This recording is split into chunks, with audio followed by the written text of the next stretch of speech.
Hey there guys, hope you're all doing well. In today's video I'll be discussing who the actual original Sith were, and yeah, before you ask, it's not the guys with lightsabers, but rather the origins of where the name Sith actually came from.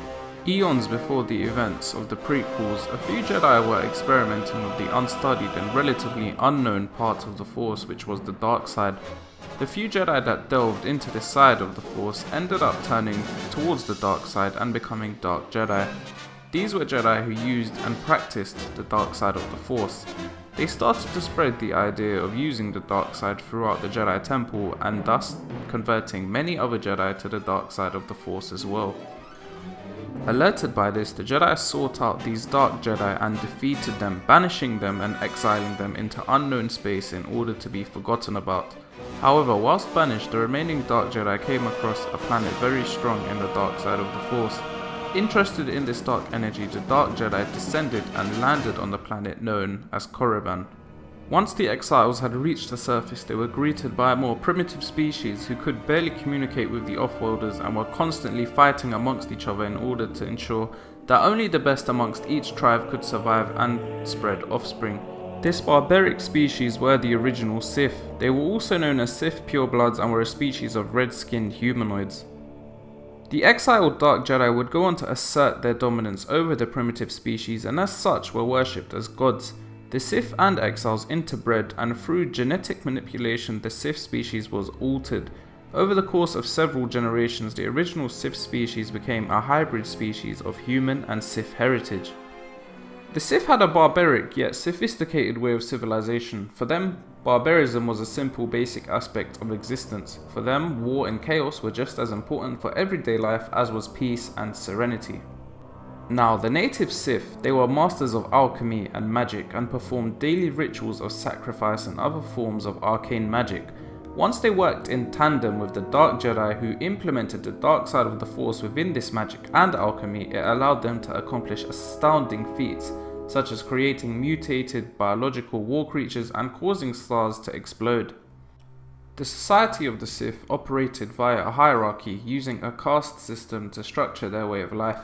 There were three major castes which worked in the way of Sith life, and these were the Zugurut caste, the Massassi caste, and the Kisai caste. At the bottom of the chain were slaves. The Zugurut caste were loyal engineers who developed Sith technology. They were responsible for the building up of Sith weaponry, including Sith warblades, as well as droids, starships, and tombs. The Massassi caste was the warrior caste of the Sith. They were often very tall and bigger than most Sith, so were better suited for the military. Their natural Sith aggression coupled with their size made them very efficient and vicious soldiers. The Kisai caste were the priests and holy men of the Sith. They were known to study the dark side of the Force and practice Sith alchemy and magic. They were far more intelligent than the Massassi and observant, yet they lacked the physical prowess that the Massassi had. Now, whilst slaves were not exactly a caste, they were a crucial part of the Sith hierarchy and social tree. They worshipped the others as gods and were often used as sacrifices. It was noted that once a Sith Lord had passed away, his slaves were buried alive alongside his body in his tomb on Korriban.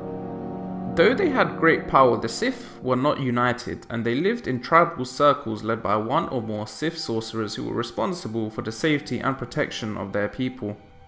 This state war between the Sith nations on Korriban was common in their society, but this existence was treated as one-on-one par with peace and serenity by the Sith people. They did not or could not differentiate one state from another, and this, including other barbaric practices, were accepted into Sith society, not as being, antagonistic or, stuff like that, but contrary, it was integral to their lives. They could not see these barbaric practices they undertook as anything else but their only way to live, and that was their ultimate existence. So you see, the term Sith was actually obtained from the species known by the same name. Humans and other aliens alike who trained in the dark arts would later go on to be coined with the term Sith. So what do you guys think of the Sith? Do you believe that if Korriban had not been discovered by the Jedi exiles, then, maybe the current Sith might not exist? Let me know in the comments below. Thank you for watching this video, guys. I hope you enjoyed just a bit of background info on the Sith. There was a lot more I could have said and gone into, but I thought I'll keep it a bit more relevant and to the point. If you did like this video and think I deserve it, why not donate to my Patreon? The link will be in the description below. And as always, I hope you all have a great day and may the Force be with you.